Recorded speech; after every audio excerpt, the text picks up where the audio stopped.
اعوذ باللہ من الشیطان الرجیم بسم اللہ الرحمن الرحیم وبہ نستعین وہو خیر معین۔ خمود کے بارے سے گفتگو کر ہماری ختم ہو گئی تھی، اور اب گفتگو عفت کے بارے سے شروع ہو رہی ہے کہ قوت شہویہ کو مقام وسط پہ دے آیا جائے، اور اس سے حاصل ہونے والی فضیلت کو کہا جاتا ہے عفت، کہ یہاں پہ قوت شہویہ قوت عقلیہ کے مکمل تابع ہو جائے، انسان کوئی بھی خواہش اپنی تکمیل کے مرحلے میں نہ پہنچائے جب تک کہ اس کی قوت عقلیہ اسے اجازت نہ دے۔ پاک دامنی عفت یہ صفت ممدوح ہے، پسندیدہ صفت ہے، مگر اس کا حقیقی معنی جو ہے اس کو نہ سمجھ پانے کی وجہ سے بعض لوگوں نے خمود کو عفت سمجھ لیا ہے، اور سمجھتے کہ ہم جو ہیں غذا کو ترک کیے ہوئے ہیں، یا جو ہے وہ نکاح کو ترک کیے ہوئے ہیں، اس لیے ہم عفیف ہیں، پاک دامن ہیں، عفت ہیں، جبکہ حقیقی عفت یہ نہیں ہے، بلکہ حقیقی عفت یہ ہے کہ انسان مقام وسط پہ رہے، درمیان میں رہے، نہ تفریط کا شکار ہو نہ ہی افراط کا شکار ہو، چاہے وہ خواہش خوراک یا لباس یا ان چیزوں کے حوالے سے ہو، یا کوئی اور خواہش کی جس کا قوت شہویہ سے تعلق ہے، اس کو مقام وسط پہ رکھنا، یہ جو ہے وہ صفت وہ ہے کہ جس کی جو ہے وہ شریعت نے مدح و تعریف کی ہے، مگر اگر اس سے تھوڑا آگے پیچھے ہوتا ہے انسان تو پھر وہ مذمت کے دائرے میں چلا جائے گا۔ اب سوال یہ پیدا ہوتا ہے کہ پچھلی گفتگو میں جو بھوکے رہنے کی فضیلت بیان ہوئی تھی وہ پھر کیا تھی، وہ ساری احادیث کیا تھی کہ جو بھوک کے حوالے سے تھی؟ تو مصنف کہتے ہیں کہ اس قسم کی احادیث جو بھی کسی ایک پہلو کی شدت کو بتانے والی ہیں، ان احادیث کو سمجھنا یہ علماء کا کام ہے، عوام جو اس سے غلط معنی سمجھ لیتے ہیں، اس لیے کہ اگر کسی مقام پہ کوئی ایک چیز بہت زیادہ شدت سے ہو رہی ہو تو شریعت اس کے مقابل والی چیز کو شدت سے بتاتی ہے، کیونکہ لوگ بہت زیادہ کھانے کے حریص ہوتے ہیں، تو اس سے روکنے کے لیے شریعت نے کہا کہ تم لوگ بھوکے رہا کرو، تو پتہ ہے کہ بھوکے تو نہیں رہیں گے بلکہ خوراک کو کم کریں گے۔ تو جہاں جہاں بھوک کی فضیلت آئی، اس کا مطلب ہے کہ خوراک کو کم کرنا ہے۔ جیسے اگر ایک شخص روزانہ 12 گھنٹے سوتا ہے تو اسے آپ کیا کہیں گے کہ بھائی تم سو ہی نہیں، تو اس کا مطلب یہ نہیں کہ وہ سونا چھوڑ دے گا، مگر یعنی 12 سے 6 پہ آئے ہو، 0 پہ آنے والی بات نہیں ہوتی ہے۔ تو بھوک کی فضیلت جو بتانے والی احادیث ہیں وہ بھی یہی بتا رہی ہے کہ انسان اتنا نہ کھائے کہ جو ہے غافل ہو جائے، مگر بھوک کی حقیقی اگر فضیلت بتا رہی ہو تو بھوکا رہے گا تو انسان پھر کیا کر سکے گا؟ بھوکا آدمی تو کچھ نہیں کر سکتا۔ تو اگر انسان چاہتا ہے کہ فرشتوں کی طرح سے عبادتیں کرے تو فرشتوں کے اندر کیا ہے کہ نہ اس کو نیند آتی ہے وہ والی نیند جو کھانے کے بعد آتی ہے، کثرت غذا کی وجہ سے نیند آتی ہے وہ نہیں آتی اس کو، اور نہ وہ تھکن پیدا ہوتی ہے جو بھوک کی وجہ سے پیدا ہوتی ہے۔ تو اس کا مطلب نہ انسان بھوکا رہے اور نہ اتنا کھائے کہ نیند سوار ہو جائے، تو پھر وہ فرشتوں کی طرح عبادت کر سکے گا، مگر وہ حقیقی عبادت نہیں، جیسے کہ اس کو کچھ سونا تو پڑے گا، مگر جو زائد والا سونا ہے اس سے بچ سکے گا۔ اور اسی وجہ سے سونے کی مذمت آئی یا بھوک کی مذمت آئی تو کثرت سونا مراد ہے، کثرت سونا بری بات ہے، زیادہ خوراک لینا یہ بری بات ہے۔ اور بعض لوگ اس زمانے میں بھی ان احادیث سے صحیح معنی نہ سمجھ سکے، تو جب اللہ کے رسول نے رات کی عبادت کی فضیلت بتائی، دن میں روزے کی فضیلت بتائی، تو انہوں نے عادت بنائی کہ روز روزہ رکھتے تھے،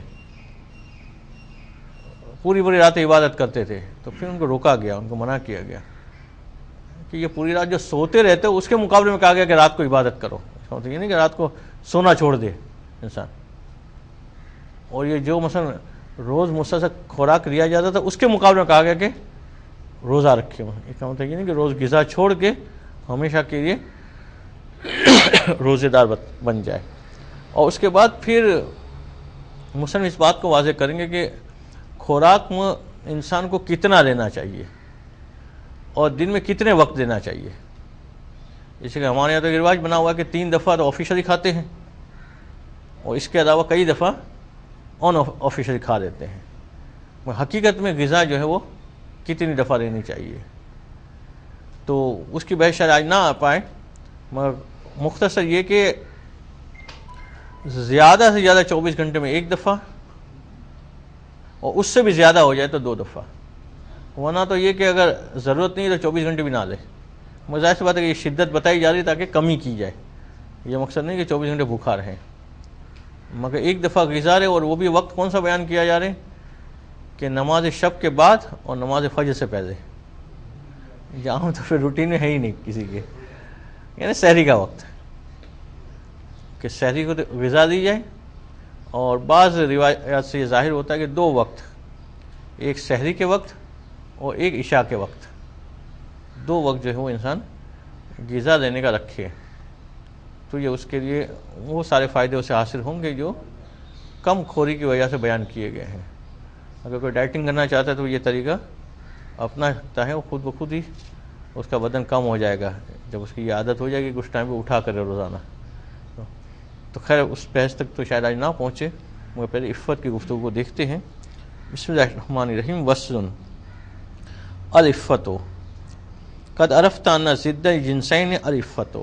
آپ کو پہلے سے معلوم ہے کہ اس کی افراد کیا تھی؟ شر دونوں مفتوح تھا، شارہ گو رہا تھی. تفرید کیا تھی؟ خمود. اور بیچ کی صفت عفت. عفت کیا ہے؟ وہ انقیاد و قوت شہوت العقل فی الاقدام علی ما یأمرها به من المآکر والمنکح کمن و کیفن. یہ پوری تعریف ہے عفت کی، کہ عفت کا مطلب یہ ہے کہ قوت شہویہ یہ تابعدار بن جائے قوت عقلیہ کی، ہر اس کام کے اقدام کرنے میں کہ جس کی وہ قوت خواہش کرتی ہے. کمن و کیفن، کم میں بھی تابعدار بن جائے یعنی تعداد کے اعتبار سے، کیف میں بھی تابعدار بن جائے یعنی کیفیت کے اعتبار سے کہ کس طرح کی ہو، تو جیسے قوت عقلیہ کا ویسی ہو. کتنی مقدار میں ہو تو جتنی قوت عقلیہ کا ہے اس مقدار میں، یعنی مکمل طور پہ قوت شہویہ قوت عقلیہ کی تابعدار بن جائے تو پھر انسان عفیف بن جاتا ہے. من المآکر والمنکح، ان چیزوں میں سے کہ جو کھائی جاتی ہے اور ان چیزوں میں سے کہ جن سے نکاح کیا جاتا ہے. والاجتناب عما ینہا عنہ، اور شہویہ جو ہے بچ جائے اس بات سے کہ جس سے قوت عقلیہ منع کرے. قوت عقلیہ کہ نہیں یہاں نگاہ نہیں ڈالی جا سکتی، قوت عقلیہ کہ اس چیز کو کھایا نہیں جا سکتا، تو پھر انسان جو ہے رک جائے. وہو الاعتدال الممدوح عقلا و شرعا، اور یہ وہی والا اعتدال ہے کہ جس کی شریعت میں تعریف کی گئی ہے کہ انسان جو ہے وہ اعتدال پہ قائم رہے. وَتَرْفَعُ مِنَ الْإِفْرَاطِ وَالتَّفْرِيطِ مذمومان، اور ذرا سا ادھر جھک گیا یا ادھر جھک گیا تو دونوں طرف جو ہے قابل مذمت ہے.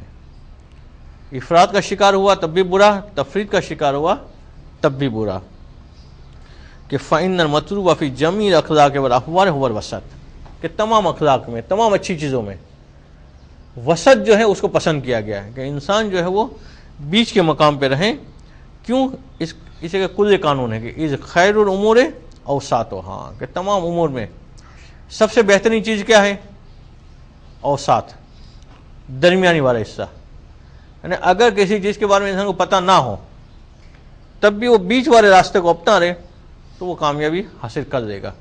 نہیں پتا کہ اس چیز کو کھانا چاہیے یا نہیں کھانا چاہیے، حلال و حرام کے اعتبار سے نہیں، وہ تو پتا کہ حلال ہے، اب نہیں پتا اس کو چل جائے کہ یہ صحت کے لیے فائدہ مند ہے یا نقصان دہ ہے،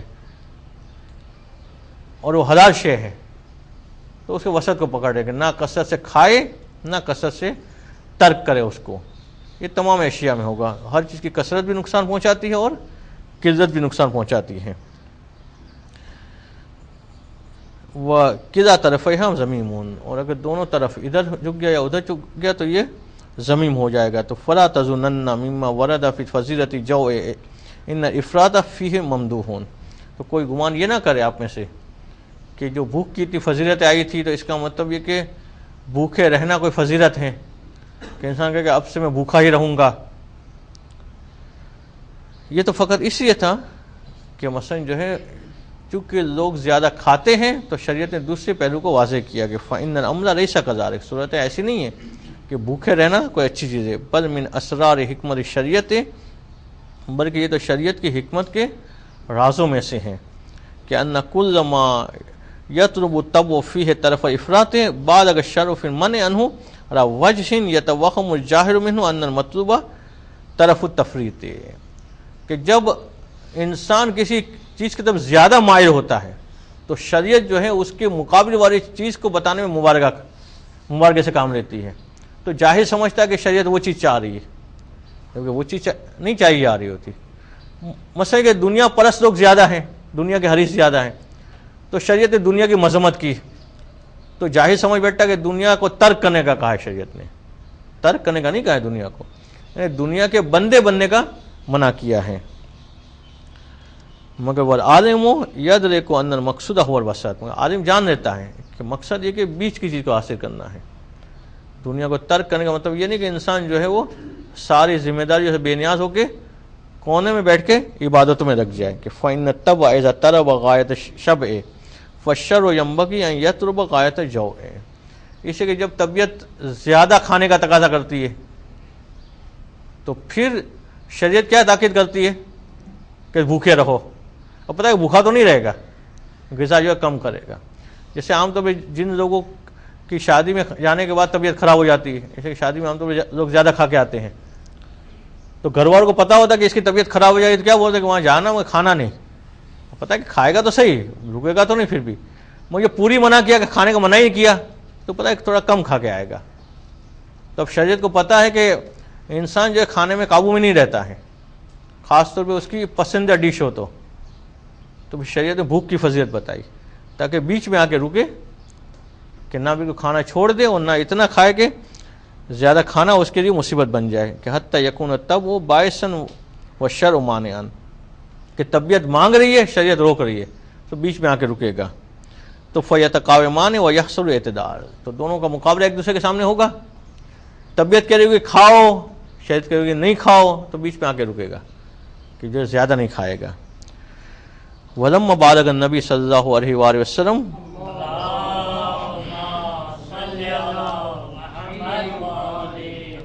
فی الثناء علی قیام اللیل وصیام النہار، کہ جب اللہ کے رسول نے بہت زیادہ تاکید کے ساتھ تعریف کی کہ رات بھر عبادت کرنے کا کیا ثواب ہے، دن بھر روزے رکھنے کا کیا ثواب ہے، تو پھر بعض صحابہ صحیح سمجھ نہیں پائے، وہ سمجھے کہ ہاں ٹھیک ہے اب سارے کام چھوڑ کے یہی کرنا ہے کہ دن کو روزہ رکھ کے سوتے رہو، رات کو عبادت کرتے رہو، کام دھندی چھوڑ دو۔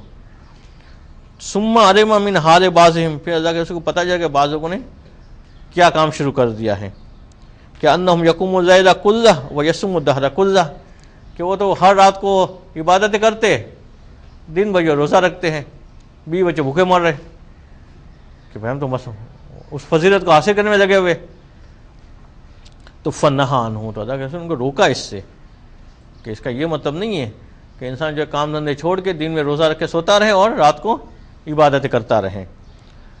اور اخبار اور واردۃ فی مدح عفت و فضیلتها کثیرۃ، اور عفت کی مدح میں اس کی فضیلت میں آنے والی روایتیں بہت ساری ہیں، مگر عفت کا مطلب یہ نہیں ہے کہ انسان کھانا پینا چھوڑ دے اور ان تمام لذات کو چھوڑ دے کہ جو پروردگار عالم نے اس کے لیے حلال کی ہے۔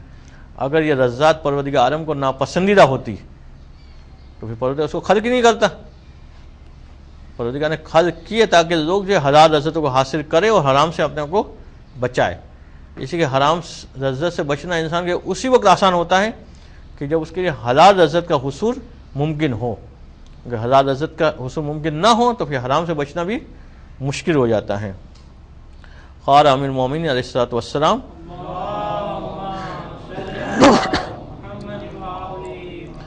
افضل العبادت العفاف، کہ مولا کائنات علیہ السلام فرماتے کہ عبادتوں میں سب سے افضل عبادت کون سی ہے؟ العفاف، اپنے آپ کو پاک دامن بنا دینا، کہ انسان اپنے آپ کو غذا کے اعتبار سے، لباس کے اعتبار سے، پینے کے اعتبار سے، دیگر چیزوں کے اعتبار سے پاک دامن بنا دے، کہ نہ اس کی نگاہ کسی حرام کی طرف اٹھے، نہ اس کا کان کسی حرام کی طرف متوجہ ہو، نہ اس کی زبان کسی حرام چیز کو چکھے، اور نہ اس کے اعضاء و جوار میں سے کوئی عضو جو ہے وہ حرام کی طرف مائل ہو۔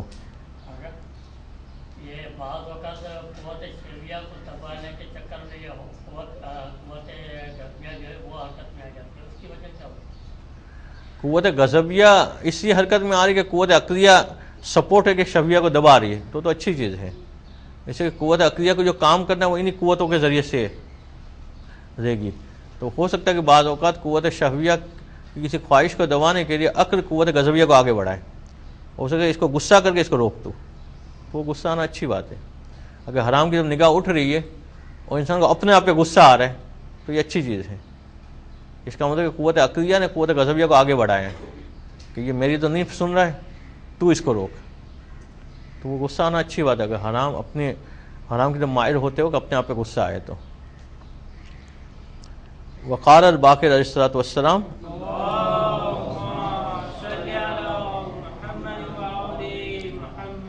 ما من عبادت افضل من عفت بطن و فرج، کہ کوئی بھی عبادت نہیں ہے کہ جو اس عبادت سے بڑھ کر ہو کہ انسان پیٹ کے سلسلے میں اور تحت شکم کے سلسلے میں اپنے آپ کو جو ہے وہ پاک دامن بنا لے۔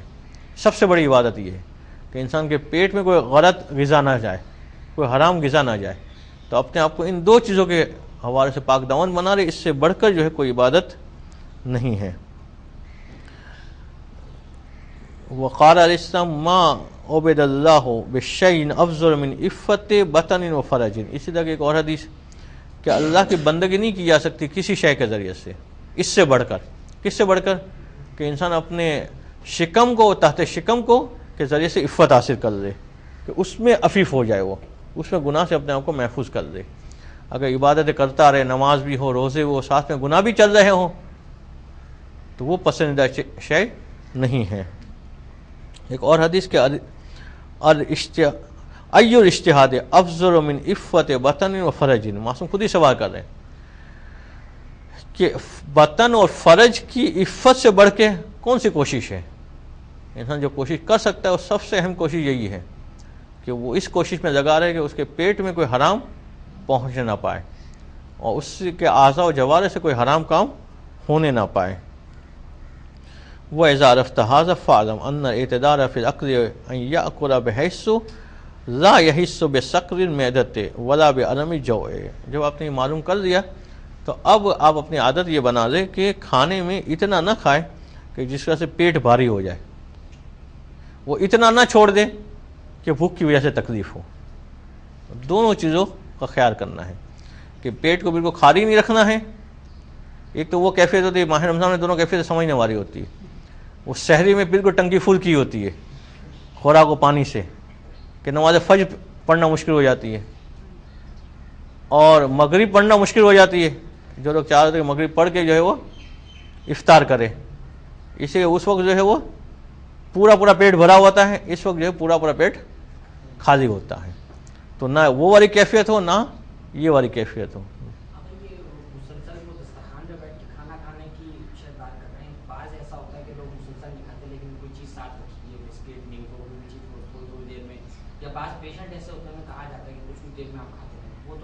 اس میں کوئی حرج نہیں ہے۔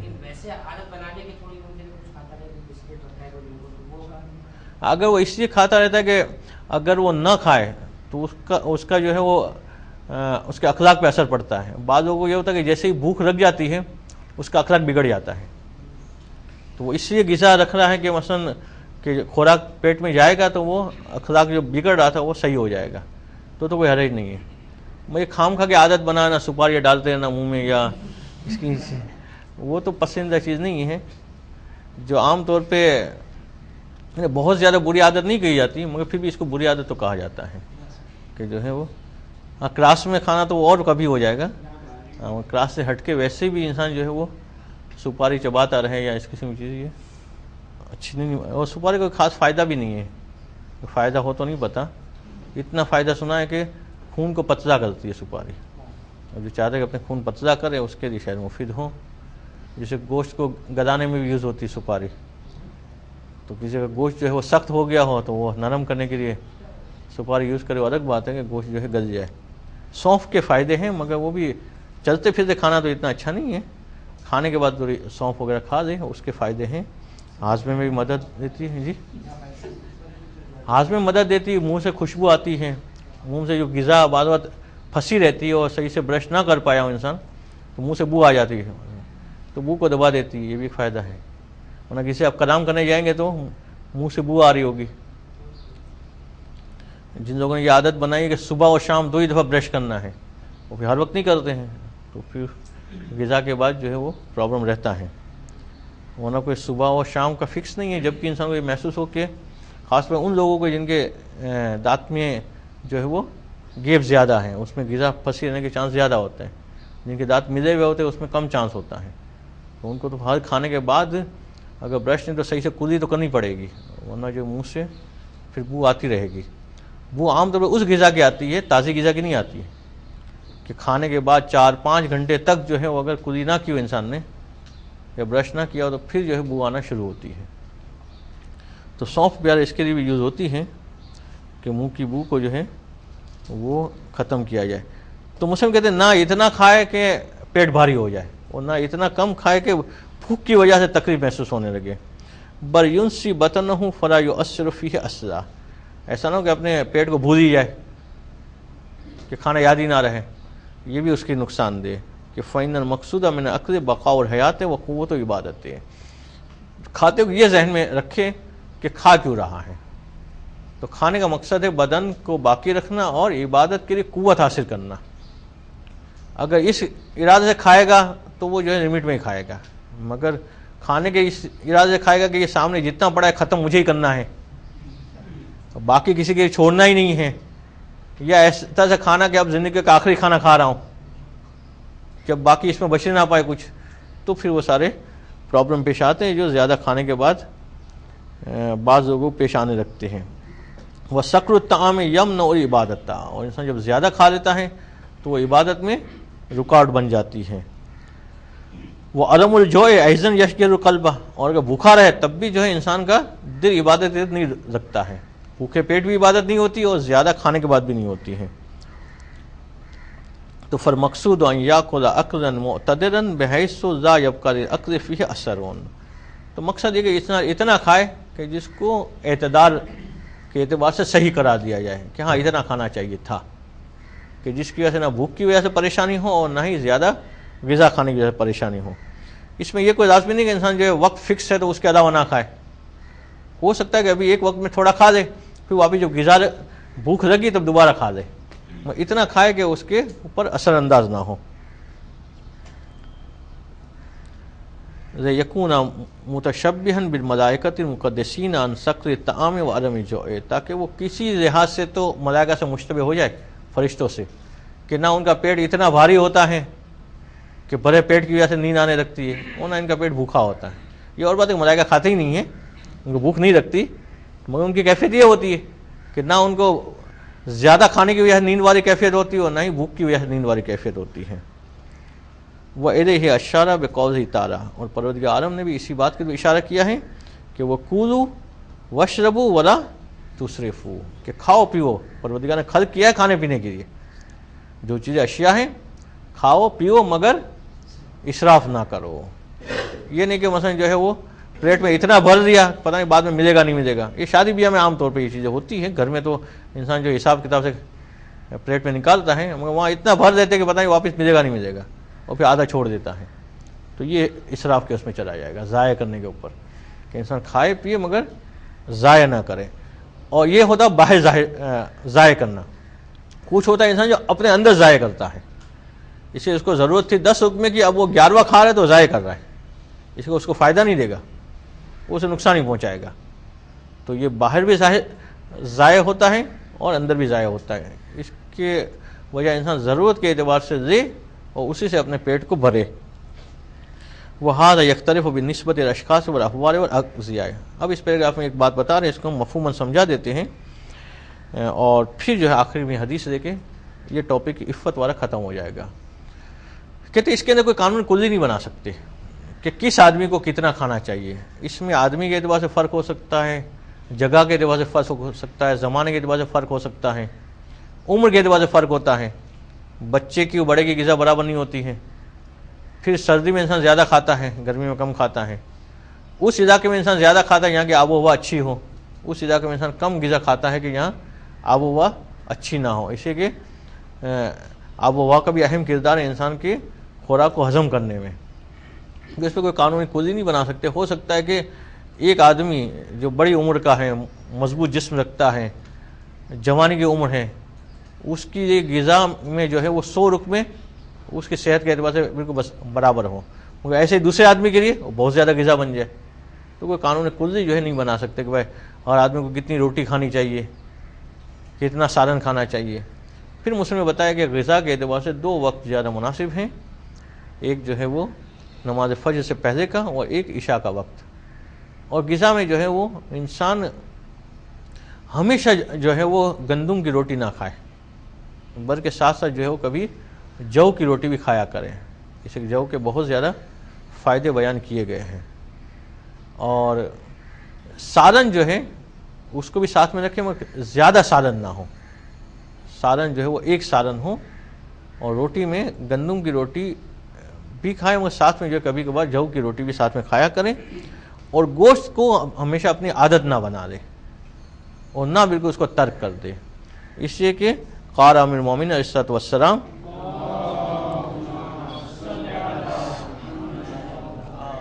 من ترک اللحم 40 یوما ساء خلقہ ومن داوم علیہ 40 یوما قسا قلبہ، کہ جو آدمی 40 دن تک مسلسل گوشت کو ترک کر دے اس کا اخلاق بگڑ جاتا ہے، اور جو آدمی مسلسل 40 دن تک گوشت کھائے گا اس کا دل سخت ہو جائے گا. تو لگاتار جو ہے گوشت کھانا یہ بھی نقصان دہ ہے، اور بالکل اس کو چھوڑ دینا یہ بھی نقصان دہ ہے. تو دونوں چیزوں میں جو ہے وہ انسان کو بیلنس کرنا ہے، اور غذا وغیرہ کے اعتبار سے بھی. اب جو قوت شہویہ کو اعتدال میں رکھنے کے لیے بعض چیزیں جو روایات وغیرہ میں آئی ہیں اس کی طرف مصنف متوجہ کریں گے، جو انشاءاللہ اگلے درس میں پڑھیں گے. بسم اللہ الرحمن الرحیم وبہ نستعین وہو خیر معین.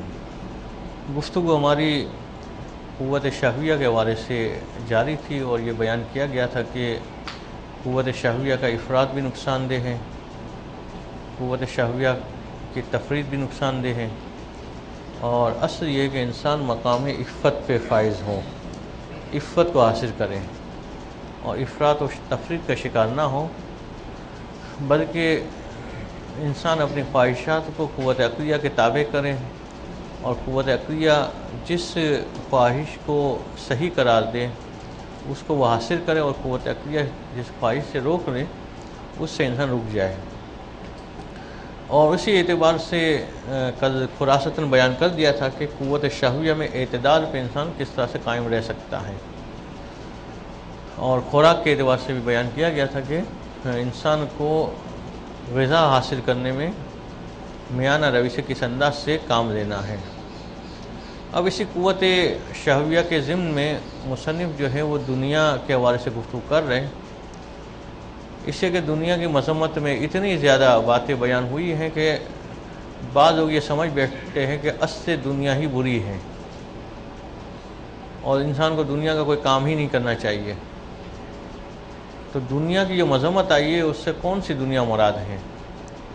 دنیا کی کون سی چیزیں ہیں کہ جو اس سے مراد ہیں؟ اس لیے کہ اگر اصل دنیا بری ہے تو پھر اسی دنیا کے ذریعے سے انسان اپنی آخرت کو حاصل کرتا ہے.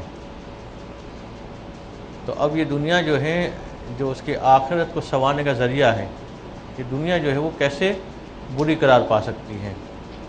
تو دنیا بری ہے، اس سے کیا مراد ہے؟ دنیا کا لفظ تو واضح سی بات ہے کہ خود ہی یہ بتا رہا ہے کہ اس سے مراد پس شے ہے، اور پس چیز اس وقت بری بن جاتی ہے کہ جب انسان اس کو اپنے گلے لگا لے، مگر اس کو جو مقام دینا چاہیے وہ مقام دیا جائے تو پھر اس کو برا نہیں کہا جاتا ہے. ٹوپی اور جوتے کے مقابلے میں اگر یہ ٹوپی سستی آتی ہے اور جوتے مہنگے آتے ہیں، مگر پس کس کو مانا جاتا ہے؟ جوتے کو. تو جوتے جب تک پاؤں میں پہنے جائے تب تک برے نہیں بنتے ہیں. برے کب بن جاتے ہیں؟ کہ جب انسان جوتوں کو سر پہ سوار کر دے، کہ ٹوپی کی جگہ پہ رکھ دے. تو اگر دنیا کو اسی جگہ پہ رکھا جائے جو اس کی حیثیت ہے، اتنا ہی اس کو مقام دیا جائے تو پھر دنیا بری نہیں ہے. مگر انسان آخرت کے مقابلے میں دنیا کو ترجیح دینے لگے آخرت کے مقابلے میں دنیا کو اس حد تک اہمیت دینے لگے کہ آخرت کی چیزوں کو بھی دنیا کی خاطر چھوڑنے لگے، تب وہ دنیا مذموم کرا پاتی ہے، تب جو ہے دنیا جو ہے وہ بری قرار پاتی ہے۔ مگر اس دنیا کو اس کا وہی والا مقام دے تو یہ دنیا خود جو ہے آخرت تک پہنچنے کا ذریعہ بن جاتی ہے۔ جس طرح سے انسان جوتے کو سر پہ رکھنے کے بجائے اس کا جو مقام پاؤں ہے اسی میں پہنے تو وہی جوتے اسے کام دیں گے آگے کا سفر طے کرنے میں، وہی جوتے جو مددگار ثابت ہوں گے کہ انسان اپنا سفر طے کر سکے۔ تو مذموم دنیا اس وقت قرار پائے گی کہ جب اس کی جو حیثیت ہے اس حیثیت سے ہٹ کے اس کو رتبہ دیا جائے، اس سے بڑھ کے اس کو رتبہ دیا جائے۔ دنیا سے کیا مراد ہے؟ تو دنیا سے کو جو ہے دو اعتبار سے دیکھا جاتا ہے۔ ایک، دنیا جب کہا جاتا ہے تو دنیا کا مطلب یہ ہوتا ہے کہ دنیا کے اندر پائی جانے والی چیزیں، دنیا میں پائی جانے والی مختلف طرح کی اور مختلف انداز کی چیزیں کہ جو انسان کو اپنی طرف کھینچتی ہیں۔ اور کبھی جب دنیا کہا جاتا ہے تو اس سے مراد یہ ہوتا ہے کہ انسان کی زندگی، کہ پیدائش سے لے کر مرنے وقت تک کا عرصہ، اس کو دنیا کہا جاتا ہے۔ تو دونوں اعتبار سے جو دنیا کے معنی ہیں اس کو مصنف سمجھا رہے اور پھر واضح کر رہے کہ مذموم دنیا کب قرار پاتی ہے، اور دنیا کی زیادہ تر برائیوں کا تعلق قوت شہویہ سے کس انداز سے ہے۔ صرف ایک دنیا کی برائی جو جاہ و منصب کے حوالے سے ہے، یا انسان کے اندر جو دنیا میں خواہش ہوتی ہے دوسرے پہ تسلط قائم کرنے کی، اس کا تعلق قوت غضبیہ سے ہے۔ باقی زیادہ تر دنیا کی چیزوں کا تعلق جو ہے قوت شہویہ سے ہے۔ اور پھر مصنف دنیا کی مذمت والی باتیں شروع میں بیان کریں گے، اور پھر اس مقام پہ جائیں گے کہ جہاں پہ انسان حقیقی معنوں میں سمجھ سکے کہ دنیا کب بری بنتی ہے۔ اگر دنیا میں انسان اسی دنیاوی چیزوں کو حاصل کرے گا، اس کے ذریعے سے آخرت کو پانا ہے یا آخرت میں اعلیٰ مقام حاصل کرنا ہے، تو پھر دنیا کبھی نہیں ہے۔ تو دیکھیے عبارت صفحہ نمبر 249 کے اوپر، بسم اللہ الرحمن الرحیم۔ حب الدنیا اعلم ان للدنیا ماہیت فی نفسها و ماہیت فی حق العبد، کہ جان لیجیے کہ دنیا کے لیے ایک ماہیت تو خود اپنے آپ کے اندر ہے اور ایک ماہیت بندے کے لیے ہے، یعنی بندے کی اپنی دنیا انسان کی، اور ایک دنیا بذات خود اپنے آپ میں جو دنیا ہے، اور دونوں کو سمجھا رہے ہیں مصنف کہ اما ماہیت اور دنیا، جہاں تک دنیا کی ذاتی ماہیت کا تعلق ہے، وہ حقیقتها فی نفسها، اور اپنے آپ میں جو دنیا کی حقیقت ہیں، تو یہ کسے کہتے ہیں؟ فعبارۃ عن اعیان موجودہ، تو یہ دنیا سے مراد وہ چیزیں کہ جو دنیا کے اندر موجود ہے، اس کو دنیا کہا جاتا ہے۔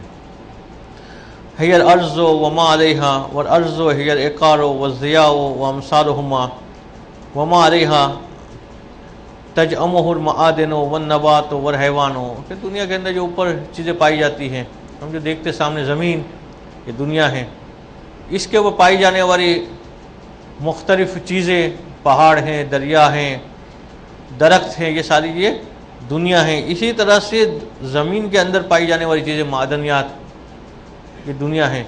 زمین کے اوپر چلنے والی چیزیں، حیوانات، یہ دنیا ہیں۔ زمین سے اگنے والی چیزیں، نباتات، یہ دنیا ہیں۔ والمعادن تطلب لکونها اما من الآلات والزینت، اور معدنیات جو ہیں اس کو انسان کیوں طلب کرتا ہے؟ تاکہ جو اس کے ذریعے سے آلات بنائے اور زینت میں استعمال کرے، کالنحاس والرصاص والجواہر وامثالہا، جیسے تانبا ہے یا سیسا ہے یا اسے جواہرات، کہ پہلی دو چیزیں وہ انسان آلات بنانے میں استعمال کرتا ہے، اور دوسری جواہرات جو ہے وہ زینت کے لیے استعمال کرتا ہے۔ او من النقود، یا جو ہیں وہ چیزیں کہ جو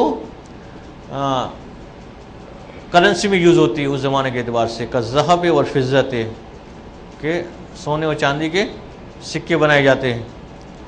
اسی طرح نبات، یہ بھی دنیا ہے، جو دنیا میں نباتات پائی جاتی، یطلب لکونها من الاقوات او ادویہ، کہ ان کو چاہا جاتا ہے تاکہ اس کے ذریعے سے خوراک حاصل کرے انسان، اور ان کی جڑی بوٹیوں سے دوائیں وغیرہ بنائیں۔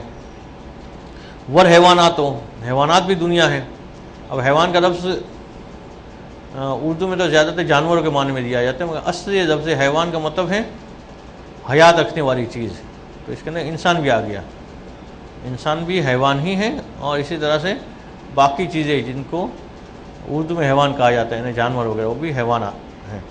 تو حیوانات سے انسان کیا چاہتا ہے کہ تطلب و اما لملکیت ابدانہا و استقدامہا، کہ چاہتا ہوتا ہے کہ ان کے بدنوں کے وہ مالک بنے، جیسے جانوروں کو انسان عکس کرتا ہے تاکہ اس کو اپنی ملکیت قائم کرے، یا ان سے اپنی خدمت حاصل کرے، جیسے جانور یا پھر جو افراد نوکر وغیرہ رکھتے ہیں، قرعبید و غرمان، اور ملکیت قلوبہا، یا انسان ان انسانوں کو طلب کرتا ہے تاکہ ان کے قلب کے وہ اپنی ملکیت قائم کرے، اپنا رعب ڈالے، وہ تسخیرہا، اور اس کو اپنے تابع بنا دے، اس مقصد کے دنیا حاصل کرتا ہے، یترتب علیہ تعظیم و اکرام ہو، تاکہ پھر وہ اس آدمی کی عزت کرے، اس کا اکرام کرے، اور اس کو آسان الفاظ میں کیا کہیں گے، وہ الجاہ، کہ جاہ منصب کی خواہش انسان کی۔ تو انسان جن چیزوں کے اوپر اپنا رعب ظاہر کرنا چاہتا ہے، یہ دنیا ہے، یہ حیوانات وغیرہ۔ اور التمتع والتلذذ بها كالجوار والنسوان، اور القوت والاعتزاز كالاولاد، یا وہ چیز ہے کہ جس کو انسان جو ہے قوت اور اپنے آپ کو مضبوط کرنے کے لیے چاہتا ہے، وہ دنیا ہے۔ وہ کیا ہے؟ اولاد، کہ انسان اولاد، یہ بھی دنیا ہے، کہ جس کے ذریعے سے انسان چاہتا ہے کہ وہ اپنے آپ کو مضبوط کرے، اپنے آپ کو قوی بنائے۔ هذه هي آیان المعبر عنها بالدنیا، یہ دنیا کے اندر پائی جانے والی چیز ہے کہ جس کو دنیا کہا جاتا ہے۔ وقد جمع اللہ سبحانہ فی قولہ، اور اللہ تعالیٰ نے سورہ آل عمران کی آیت نمبر 14 کے اندر ان ساری چیزوں کو دنیا کہہ کے مخاطب کیا ہے کہ زین للناس حب الشہوات من النساء والبنین والقناطیر والمقنطرۃ من الذهب والفضة والخیل المسومۃ والانعام والحرث ذالک متاع الحیات الدنیا، یہ ساری چیز جو ہے وہ دنیا کی زندگی کے متاع ہے، یہ سامان جن کا بھی تذکرہ ہوا، اس سب کو جو ہے پروردگار عالم نے دنیا سے تعبیر کیا ہے۔ اب ان تمام سے جو انسان کو محبت ہوتی ہے دنیا کی چیزوں سے، ان کا تعلق کس سے ہے؟ کہتے وہ حب و جمیع ذالک من رذائل قوت شہوت، یہ قوت شہویہ کی رذائل میں سے ہیں، کہ اگر انسان ان سے محبت کرنے لگے پروردگار عالم کو چھوڑ کر، الا حب و تسخیر القلوب لقصد الغلبۃ والاستدعاء، سوائے کہ اگر جو انسان یہ چاہتا ہے کہ لوگوں کو اپنے تابع بنا رہے، تو یہ کس قوت کی خواہش ہوتی ہے؟ قوت غضبیہ کی، یہ قوت شہویہ کی خواہش نہیں ہوتی ہے، کہ فإنہ من رذائل قوت غضب، یہ قوت غضبیہ کے رذائل میں سے ہیں، کما تقدم، جسے پہلے یہ آ چکا ہے۔ وبذالک یظہر ان حب الدنیا المتعلق بقوت الشہوۃ عام من الشرح باول تفسیرہ کما اشیر الیہ، تو خلاصہ کلام یہ ہوا کہ دنیا کی زیادہ تر چیزوں کا تعلق قوت شہویہ سے ہوتا ہے، دنیا میں جن چیزوں سے انسان چاہتا ہے وہ قوت شہویہ والی ہوتی ہے، قوت غضبیہ کی وجہ سے دنیا میں انسان جاہ و منصب کا خواہاں ہوتا ہے۔ اچھا، یہ دنیا کی تو وہ تعبیر تھی جو بذات خود دنیا ہے۔ ایک دنیا کہی جاتی بندے کے اعتبار سے دنیا، تو بندے کے اعتبار سے دنیا کیا ہے؟ کہتے وہ اما ماہیتہ فی حق العبد فعبارۃ عن جمیع ما لہ قبل الموت، بندے کے اعتبار سے دنیا موت سے پہلے جو کچھ اس کا زمانہ ہے، جو زندگی گزارتا ہے، وہ اس کی دنیا کہی جاتی ہے۔ کما ان بعد الموت عبارۃ عن الآخرہ، جس سے موت کے بعد کی جو پوری زندگی ہے اس کو کیا کہا جاتا ہے؟ آخرت۔ تو آخرت یعنی موت کے بعد، دنیا یعنی موت سے پہلے، تو یہ دنیا کی دوسری تعبیر ہے کہ جو آخرت کے مقابلے میں ہے۔ تو فَكُلُّ مَا لِلْعَبْدِ فِيهِ نَصِيبٌ وَشَهْوَةٌ وَحِزٌ وَغَرَضٌ وَلَذَّةٌ فِي عَاجِلِ حَالِ قَبْلِ الْوَفَاةِ فَهِيَ الدُّنْيَا فِي حَقِّهِ، تو جو کچھ بندے کے حصے میں آیا ہے، چاہے اس کا مکان ہے، چاہے اس کی سواری کی چیزیں ہیں، چاہے اس کے کھانے پینے کی چیزیں ہیں، یہ کہا جاتا ہے یہ اس آدمی کی دنیا ہے، موت سے پہلے اس کی یہ ساری چیزیں ہیں۔ وَلِلْعَبْدِ فِيهِ عِلَاقَتَانِ، اور بندے کے لیے اس دنیا میں دو تعلق ہیں۔ بندے کا ایک تعلق ہے اس بدن کا اس روح کے ساتھ جو پروردگار نے اس کے بدن میں رکھی ہوئی ہے، اور اس بدن کا ایک تعلق ہے اس دنیا کے ساتھ۔ اب بندے کو کرنا یہ تھا کہ اس دنیا کو تابع کرنا تھا تاکہ بدن کے اندر موجود روح کی ترقی کے لیے وہ آگے بڑھے، مگر دنیا کے بہکاؤ میں آ کے بندہ الٹ کرنے لگتا ہے بعض اوقات، کہ اس روح کو جو ہے تابع اس دنیا کرنے کی کوشش کرتا ہے، کہ جو دنیا کی خواہش ہے اس کو ترجیح دیتا ہے اس کی روح کی خواہش کے مقابلے میں۔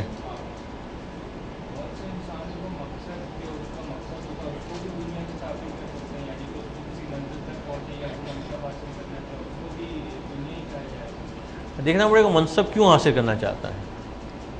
اگر منصب حاصل اس لیے کرنا چاہتا تھا کہ قرب الہی حاصل ہو تو دنیا نہیں کہا جائے گا، تو پھر یہی کہا جائے گا کہ آخرت کی کوشش ہے۔ جیسے آگے حدیث بھی آئے گی کہ معصوم سے پوچھا گیا کہ ایک شخص جو ہے وہ مثلا جو ہے وہ کماتا ہے، یہ کوشش کرتا ہے، وہ کوشش کرتا ہے، مولانا بھائی کیوں کرتا ہے وہ؟ اس لیے کہ اس کی زندگی اچھی ہو، اس کے گھر والوں کی اچھی ہو، اپنے پڑوسیوں کے کام آ سکے، پیسے کمائے تاکہ حج کرے، عمرہ کرے، زیارت کریں۔ تو امام حسن نے کہا یہ دنیا تھوڑی ہے، تو آخرت ہے۔ تو اگر اس کا ہدف جو ہے آخرت ہے ان چیزوں سے تو پھر دنیا نہیں کہی جائے گی، اس کا ہدف بھی یہی دنیا ہو، یہ سب کچھ کر رہا ہے۔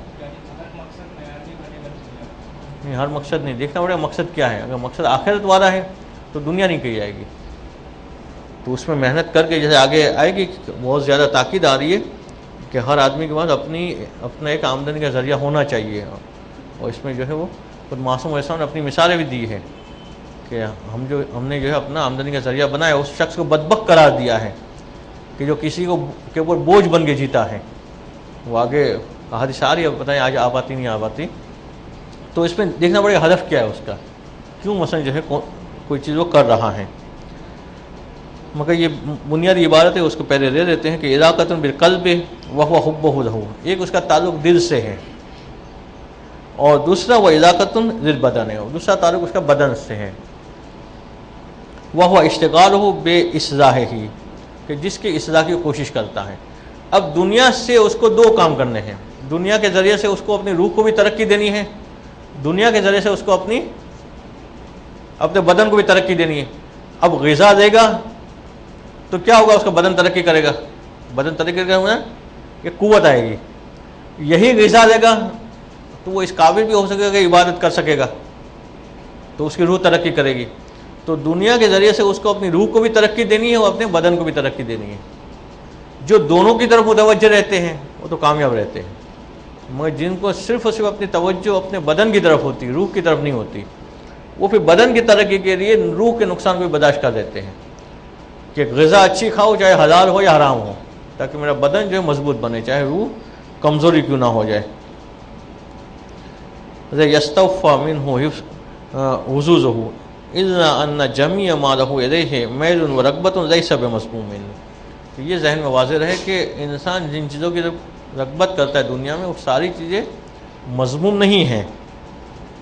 وذالک، وہ یہ وجہ سے کہ ان ما یسخو فی الدنیا وتبقى ثمرتہ معہ بعد الموت، اس سے کہ دنیا میں بہت ساری یہ ہے کہ جس کا فائدہ آخرت میں ظاہر ہوتا ہے، تو اگر بری ہوتی تو وہ چیز بھی بری ہو جاتی۔ مثلا انسان علم حاصل کرتا ہے، اس کے اوپر عمل کرتا ہے، اس کا فائدہ کہاں ظاہر ہونے والا ہے؟ آخرت میں۔ اسے دنیا میں تو اتنا فائدہ ظاہر نہیں ہوتا، اگر ہو بھی گیا تو اب یہ علم حاصل کر رہا ہے، دنیا میں ہی کر رہا ہے، مگر یہ بری چیز تھوڑی ہے۔ یعنی دنیا میں جو کام کیے جاتے ہیں وہ ضروری نہیں کہ سارے کے سارے برے ہو، اگر اس کے ذریعے سے آخرت کو حاصل کیا جائے کہ فہو من آخرت فی الحقیقت، اس لیے کہ حقیقت میں اس کو کہا جائے گا یہ آخرت کے لیے کر رہا ہے، تو یہ آخرتی ہے۔ وَإِنَّمَا سُمِّيَ بِالدُّنْيَا بِاعْتِبَارِ ذُنُوبِهِ، اس کو دنیا کا نام اس لیے دیا جاتا ہے کہ یہ آخرت کے مقابلے میں پست چیز ہے، کمن بھی اور کیفن بھی۔ کمن کیسے پست ہیں؟ اس لیے کہ آخرت کی کوئی مدت نہیں ہے، دنیا کی مدت معین ہے کہ انسان کو کب تک زندہ رہنا ہے، موت آئے گی تب تک۔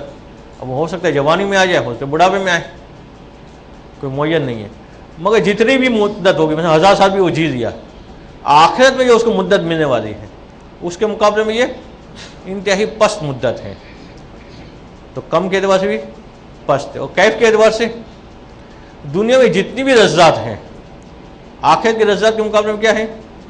پست ہیں. تو یہ کم کے اعتبار سے بھی پست ہیں اور کیف کے اعتبار سے بھی پست ہیں. اس لیے اس کو جو ہے دنیا کہا گیا کہ فإن كل من العالم والعابد قد يتص بالعلم والعبادة بحيث يكون ذلك ألذ الأشياء عنده. کہ عابد کو جو عبادت سے لطف آتا ہے، عالم کو جو تحصیل علم میں لطف آتا ہے. یعنی عابد کب کہا جاتا ہے اور عالم کب کہا جاتا ہے؟ عابد کہا جاتا ہے اس وقت کہ جب اس کو عبادت میں لطف آنا شروع ہو. صرف ہر نمازی کو عابد نہیں کہا جائے گا، ہر روزہ دار کو عابد نہیں کہا جائے گا. جب روزہ رکھنے سے مزہ آنے لگے تو کہا جاتا ہے عابد ہے. نماز پڑھنے سے اس کو مزہ آنے لگے تب عابد کہا جائے گا. اسی طرح سے علم کے حصول سے جو مزہ آنے لگے، اس کو طلب علم کے اندر مزہ آنے لگے، تب اسے کہا جاتا ہے عالم. تو لذت تو آ رہی ہے اس کو، دنیا میں آ رہی ہے. کہتے ہیں یہ جو آخرت میں اس کو لذت ملنے والی ہے اس کے عوض میں، اس کے مقابلے یہ بہت ہی پس لذت ہے. یہ اور بات ہے کہ بہت سے اس لذت سے ہی تک ہی نہیں پہنچ پاتے ہیں، یہ پس لذت سے بھی، کہ عبادت کر رہے ہوتے ہیں مگر عبادت کی لذت سے نہیں آ رہی ہوتی ہے. تاثیر علم کر رہے ہوتے ہیں مگر تاثیر علم کی لذت نہیں آ رہی ہوتی، بس پڑھ رہے ہیں تو پڑھنے میں کوئی مزہ نہیں آ رہا ہوتا ہے. اب پڑھنے میں جب لطف آتا ہے تو پھر انسان جو ہے جس چیز میں لطف آتا ہے اس کا زیادہ حریص ہوتا ہے. ایک غذا کے جس کو انسان پسند نہیں اور کھا رہا ہے تو کوشش کرے گا کہ جلدی سے جان چھوٹے. مگر جو غذا اسے پسند ہو اس میں کیا خواہش ہوتی ہے؟ زیادہ زیادہ کھاؤ. تو تعلیم میں کہا جاتا ہے جب دل لگے زیادہ زیادہ پڑھنے کا، زیادہ دس پڑھنے کا، اس کا مطلب یہ کہ مزہ آنا شروع ہوا ہے. باقی کے صرف واجبات کو ادا کرنا ہے، اس کا مطلب یہ کہ ابھی مزہ آنا شروع نہیں ہوا. تو مزہ بھی جب آ جائے گا اور جو لذت حاصل ہوگی، کہتے ہیں یہ دنیا میں جو لذت آئے گی وہ آخرت کی لذت کے مقابلے میں انتہائی ادنا لذت ہوگی. آخرت کی جو لذت جو ہے وہ بہت ہی اس کے مقابلے میں اعلیٰ ہوگی. اس وجہ سے اس کو دنیا کا نام دیا گیا کہ فَهُوَ إِن كَانَ عِزًّا عَاجِلًا لَهُ فِي الدُّنْيَا إِلَّا أَنَّهُ لَيْسَ مِنَ الدُّنْيَا الْمَذْمُومَةِ. ٹھیک ہے، یہ دنیا میں اس کو لذت آ رہی ہے مگر یہ دنیا میں جو لذت ہے یہ دنیا مذمومہ نہیں کہیں گے. یہ پس دنیا والی لذت نہیں ہے، یہ اچھی لذت ہے جو آخرت کی وجہ سے اسے آ رہی ہے. بل هو من آخرت فی الحقیقہ وَإِنْ عُدَّ مِنَ الدُّنْيَا مِنْ حَيْثُ دُخُولِهِ فِي الْحِسِّ وَالشَّهَادَةِ. اگرچہ اس لذت کو دنیا ہی کہا جاتا ہے مگر آخرت کی وجہ سے حاصل ہونے والی دنیا لذت ہے تو یہ بری نہیں کہی جائے گی. کہ فَإِنَّ كُلَّ مَا يَدْخُلُ فِيهِمَا فَهُوَ مِنْ عَالَمِ الشَّهَادَةِ عَنِ الدُّنْيَا وَلِذَا جَعَلَ نَبِيُّنَا صلی اللہ علیہ وآلہ وسلم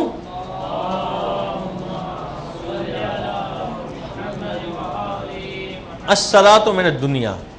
اللہ کے رسول نے جو ہے جن چیزوں کو دنیا میں پسندیدہ چیزیں قرار دی، تین چیزوں کو کہا کہ اللہ کے رسول نے کہ دنیا میں مجھے جو چیزیں میں نے دیکھی اس میں سے تین چیزیں پسند آئی. اس میں ایک چیز کیا ہے؟ اس میں ایک چیز نماز.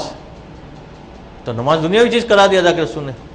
تو دنیاوی چیز اس لیے قرار دی کہ دنیا میں بھی نماز پڑھنے میں لذت ہے. یہ اور بات ہے کہ وہ فقط ان لوگوں کو حاصل ہوتی ہے جو عابد قرار پاتے ہیں. تو وہ حدیث بھی بیان ہے. اس کے بعد پھر کیا کہ فالدنیا المذمومۃ عبارۃ عن حِسِّ عاجلٍ.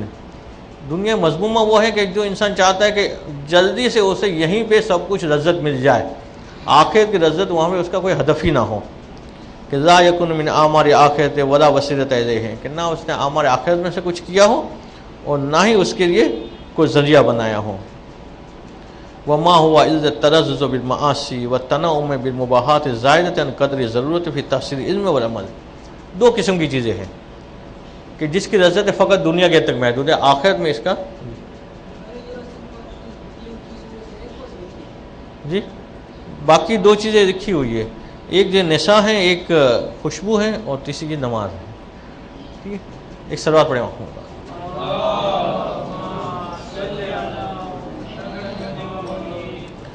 تو اب دو لذتیں دنیا کی ایسی ہے کہ جس کو کہا گیا کہ آخرت میں تو کوئی فائدہ نہیں ہے اس کا، دنیا میں اس کی لذت حاصل کی جا سکتی. ایک تو حرام والی ہے گناہ کر کے، تو وہ تو نہ فقط ہے کہ آخرت میں کوئی فائدہ نہیں بلکہ آخرت میں اس کی سزا بھی ہے. دوسری لذت ہے مباح والی کہ آخرت میں لذت حاصل کرنا چاہے تو کرے مگر آخرت میں اس کا کوئی، دنیا میں کرنا چاہے تو کرے، آخرت میں اس کا کوئی فائدہ نہیں ہے مگر وہ حلال والی ہے. تو دو لذتیں ایسی ہیں جو آخرت میں اس کا اثر فائدے کے اعتبار سے نہیں ہے. تو وہ آسان الفاظ میں ہم یہ کہہ سکتے ہیں کہ دنیا میں جو لذت ہے اس کی تین قسمیں ہیں. ایک وہ لذت ہے کہ جس کو دنیا میں بھی لذت آتی ہے اور آخرت میں بھی لذت آئے گی، جیسے نماز ہے. دوسری وہ لذت ہے کہ جو دنیا میں لذت آئے گی آخرت میں عذاب ملے گا، وہ حرام کام ہے. اور تیسرا کہ جس کی دنیا میں لذت ہے آخرت میں کوئی فائدہ نہیں ہے، وہ کیا ہے؟ مباح والی. کہ جتنے مباح کام کیے جاتے ہیں، مباح کام کے اندر بھی لذت ہوتی ہے انسان کے لیے، مگر اس کا آخرت میں جی تو آخرت میں ملے گا، وہ اس کے مقابلے میں نہیں ملے گا. دنیا میں لذت جو علم حاصل کرنے میں ہوئی اس کے مقابلے میں انعام کے طور پہ ملے گی لذت، یہ اس کے مقابلے میں نہیں ہے.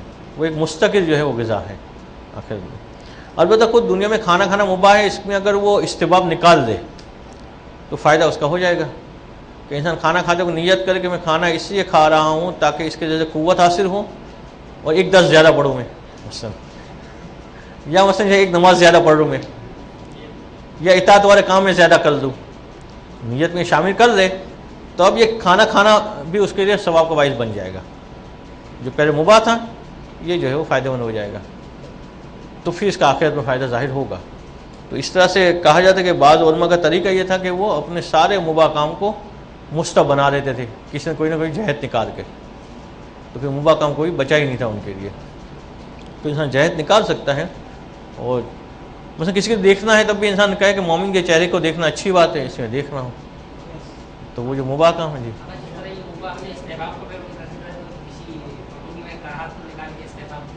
نہیں، جہاں پہ شریعت نے اجازت دی وہاں کر سکتے. جب شریعت نے اس کو ناپسند کیا تو پھر ہم پسند والا کیسے نکال سکتے؟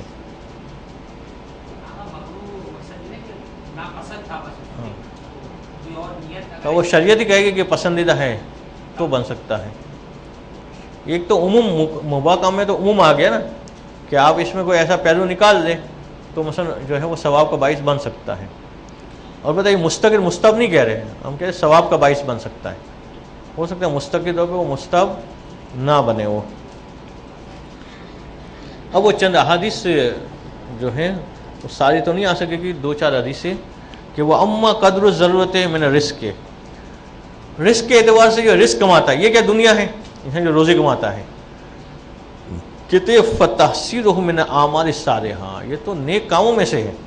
انسان جو روزی کماتا ہے دنیا کے اندر، یہ ایسا نہیں کہ دنیا پرستی ہے، دنیا پرستی نہیں بلکہ اعمال صالحہ میں سے. کما نطقت بہ الاخبار، جیسے روایتیں اس کے بارے میں گویا ہے، روایتیں بتا رہی ہے کہ یہ جو نیک کام ہے. کہ اللہ کے رسول سے منسوب حدیث سے بیان ہو رہی کہ العبادت و 70 جزءا، کہ عبادت کے جو ہے 70 جز ہیں، 70 جو ہے اجزاء ہیں عبادت کے. افضلها طلب الحلال، کہ ان میں سب سے افضل یہ کہ انسان حلال روزی کو حاصل کرے. تو حلال روزی کو حاصل کریں دنیا نہیں ہے کہ کوئی کہے کہ یہ دنیا کے چکر میں لگ گئے ہیں، کام دھندہ کرتے ہیں. دنیا تو اس وقت قرار پائے گی کہ انسان جو ہے وہ خود مسجد میں بیٹھ گیا عبادت کے لیے اور سمجھے کہ لوگ آ کے اس کو کھلائے، یہ دنیا پرستی ہے. اور رزق حلال کمانا یہ دنیا پرستی نہیں ہے. اسی طرح سے اللہ کے رسول سے منسوب حدیث کہ ملعون من القى قلہ علی الناس، کہ ملعون ہے وہ آدمی، یعنی قابل لعنت ہے وہ آدمی کہ جو اپنے آپ کو دوسرے کے اوپر معلق کر دے، لوگوں کے سہارے پہ چھوڑ دے کہ لوگ آ کے کھلائیں گے تو کھائیں گے، لوگ دیں گے تو چلے گا، یعنی خود محنت نہیں کرنی، خود جو ہے کوششیں نہیں کرنی ہے. اسی طرح سے چوتھے امام اسلام سے منسوب حدیث کہ دنیا آنے، کہ دنیا جو ہے دو طرح کی دنیا ہے، دنیا بلاغ و دنیا ملعونہ. ایک وہ دنیا کے جو آخر تک پہنچانے والی ہے، اور ایک دنیا جو ہے وہ قابل مذمت والی ہے، لعنت والی ہے. تو آخر تک پہنچانے والی دنیا کون سی ہے؟ کہ دنیا سے انسان کمائے تاکہ آخرت تک پہنچ جائے. تو رزق حلال کمانا یہ بھی جو ہے آخرت کو کمانے کے مترادف ہے. دوسرے دنیا مذمومہ کون سی ہے؟ کہ جہاں پہ انسان دنیا کا بن کے رہ جائے. اب انسان کو پتہ ہے کیسے چلے کہ میں جو رزق کما رہا ہوں وہ آخرت کے لیے کما رہا ہوں یا دنیا کے لیے کما رہا ہوں. کیونکہ آسان طریقہ اس کا یہ ہے کہ اگر وہ رزق کو کماتے وقت حلال و حرام کا خیال رکھ رہا ہے اس کا مطلب آخرت کے لیے کما رہا ہے. اور اگر اس کی پرواہ نہیں ہے رزق کماتے وقت کہ آنا چاہیے کہیں سے بھی آئے، اس کا مطلب وہ دنیا کے لیے کما رہا ہے. تو آخرت کے رزق کمانا یہ بھی جو ہے عبادت میں سے ہیں۔ ایک اور حدیث کہ من طلب الدنیا استفاقا عن الناس وسعیا علی اہلہ وتعطفا علی جارہ ذکر اللہ عز وجل یوم القیامہ ووجہہ مثل القمر لیلۃ البدر۔ آج کی تک یہ آخری حدیث ہو جائے گی کہ پانچ امام علیہ السلام فرماتے ہیں کہ جو آدمی دنیا کما رہا ہے، وہ کیوں کما رہا ہے؟ تاکہ لوگوں سے بے نیاز ہو جائے، لوگوں سے عفیف ہو جائے، لوگوں کا محتاج نہ رہے ہو، اپنے آپ کو لوگوں سے محفوظ کر لے۔ ایک مقصد ہے، دوسرا مقصد کیا ہے اس کا کہ سعی علی اہلہ، وہ چاہ رہا ہے کہ وسیع علی اہلہ، وہ چاہ رہا ہے کہ اپنے گھر والوں پہ وسعت کرے، کہ ان کو جو اچھی غذا پہنچائے، اچھے لباس پہنچائے، رہائش کے اچھی جگہ فراہم کرے، اپنے گھر والوں پہ وسعت قائم کرنے کے لیے وہ رزق حلال کما رہا ہے۔ اور تیسرا مقصد کیا ہے کہ تعطفاً علی جارہ، اپنے پڑوسیوں کے اوپر احسان کرنے کے لیے، مدد کرنے کے لیے، ان کی پریشانی کو دور کرنے کے لیے، یہ ہدف ہے کمانے کا۔ اگر یہ تین مقصد ہیں تو امام حسن فرماتے ہیں کہ قیامت کے دن پروردگار عالم اس سے اس حالت میں ملاقات کرے گا کہ وہ وجہ مثل القمر لیلۃ البدر، کہ اس کا چہرہ جو ہے وہ 14ویں کے چاند کی طرح سے چمک رہا ہوگا۔ اگر یہ آدمی ان تین مقصد کے لیے دنیا کو کما رہا ہے تو دنیا کما رہا ہے، رزق کما رہا ہے، مگر یہ اہداف ہے تو پھر جو ہے وہ رزق کمانا مذموم نہیں ہے۔ اسی طرح اور احادیث ہے جو انشاءاللہ اگلے درس میں آ جائے گی۔ صلوات پڑھیں محمد۔